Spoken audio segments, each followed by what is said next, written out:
18 years ago, my beloved live-in boyfriend, Ben, died by suicide, and I was a grief-stricken, unofficial widow at 32, at CBST's High Holy Day services for the first time. I sat in the last row and cried a lot, hoping I was invisible. I'm so glad I finally came back and joined. Now I'm 50, for those of you who can't do math while fasting, and widowed again. My beloved husband, Michael, died of cancer and kidney disease after a long battle. If you think I'm too young to be a widow, you're right. Honestly, nobody is old enough to be a widow. My boyfriend, Ben, was a member of the NYPD who assisted in the search for survivors after 9/11. We loved discussing history and art. One day we were visiting an exhibit of Weimar Republic art. We were trying not to yell at each other about when the shadow of fascism visibly loomed over the paintings.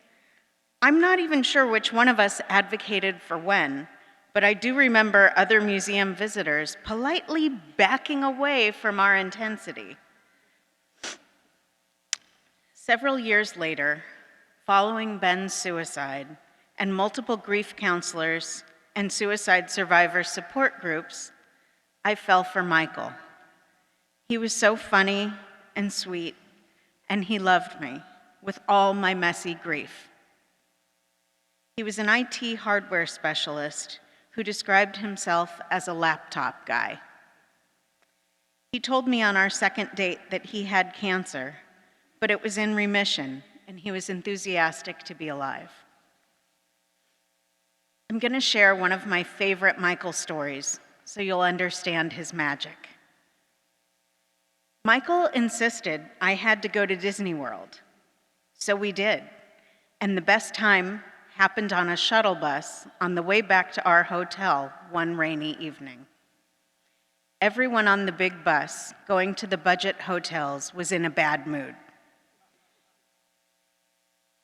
There weren't enough seats, it was standing room only down the packed aisle, and the whole bus smelled vaguely of wet dog. Bohemian Rhapsody came on the radio, and Michael sang along loudly. He could carry a tune, but he was no Cantor Rosen. Soon, the whole bus was singing along with Queen and Michael Beckman.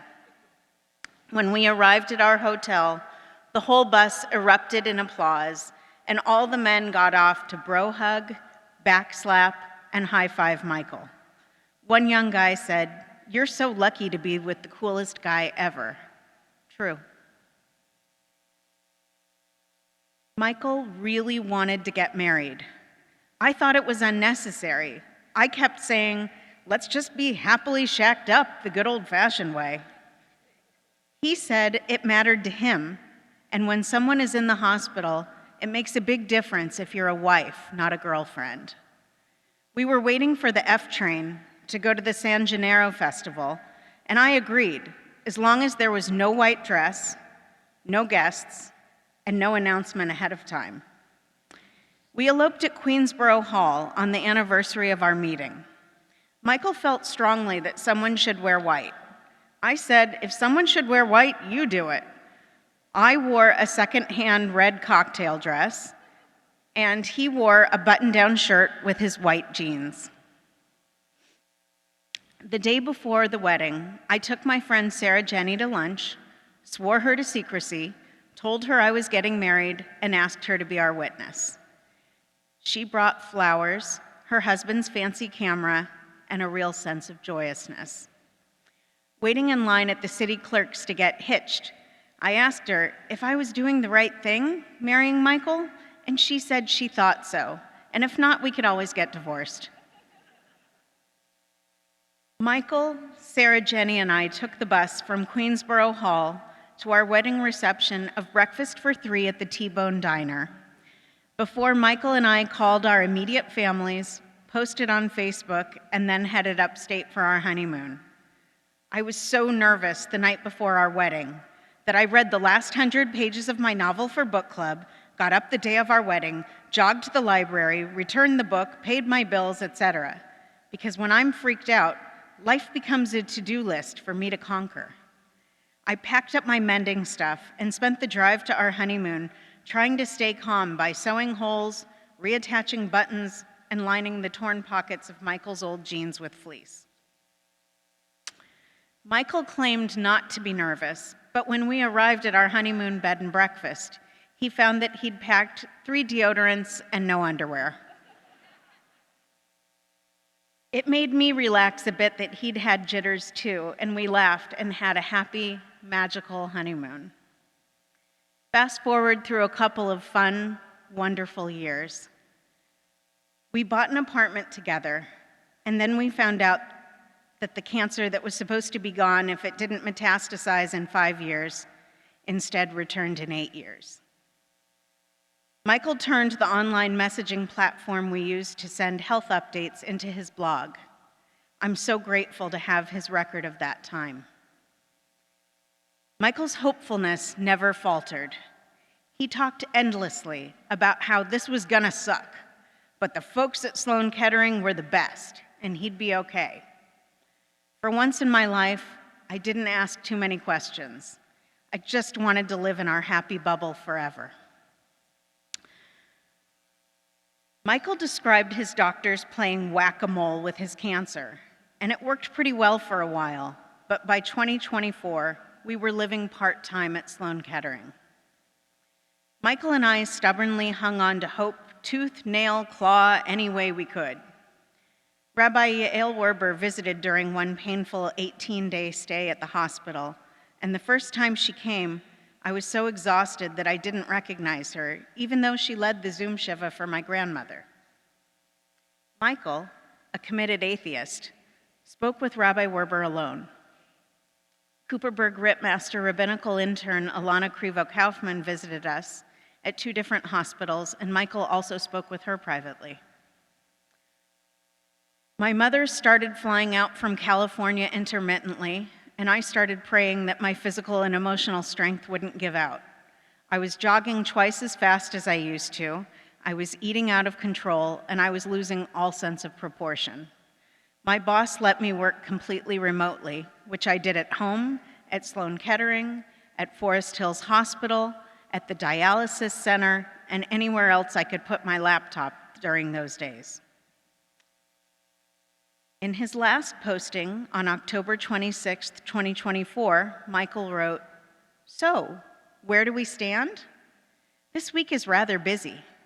I've got dialysis this week, as well as daily radiation, and prep for a second fistula procedure.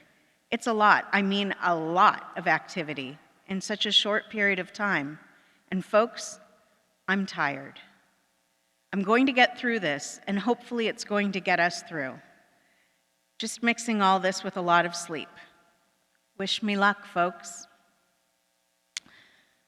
On November 11th, I had to call the paramedics because I couldn't get Michael out of bed, and we went straight to the hospital. On November 13th, 2024, we were still at Sloan Kettering, and I wrote this. "Dear family and friends, Michael is dying and has days to weeks to live. We are exploring hospice options. Thank you to everyone who's reached out to offer assistance, but there isn't really anything anyone can do to help right now. Please don't write me asking how you can help, because you can't. If you have questions, please put them here instead of texting or calling me. Please don't ask how I'm doing, because the answer is, I'm doing really shitty, and that's all there is to say. I'll let you know where Michael is going to be when we know. Love, Lisa." Michael and I left Sloan Kettering by ambulance and entered inpatient hospice at Calvary Hospital in the Bronx on November 15th. And my father went into home hospice with stroke-related dementia in Wichita, Kansas in the same week. Michael had a bed bath each morning, and I would sit in the chapel and cry and pray for Michael and my father not to suffer, and for my stepmother. Often, I was just pleading, please help us all. I don't know what I'm doing.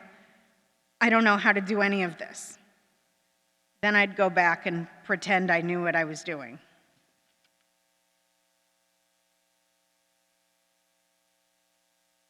Michael's pain specialist and his oncologist from Sloan Kettering called separately and both cried with me about how special my husband was and about how much we meant to them as a couple. Michael had so many visitors that the staff at Calvary asked if he was famous. I said, no, he's just a very loved, regular person. November 30th, 2024. Dear family and friends, Michael died peacefully tonight, surrounded by close friends, family, and lots of love. I promised him I would be holding his hand and that the last earthly sound he'd hear would be my voice nattering on about how much I love him, and it was. I will post about in-person and virtual memorial information as soon as I have it sorted here. Please give me time and space. Love, Lisa.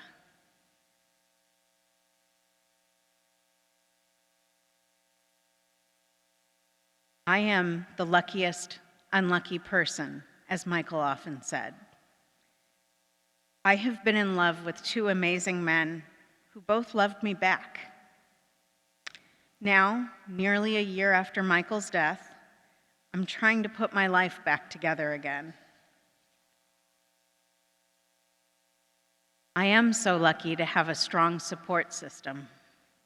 My friends show up with time, love, laughter, and yoga.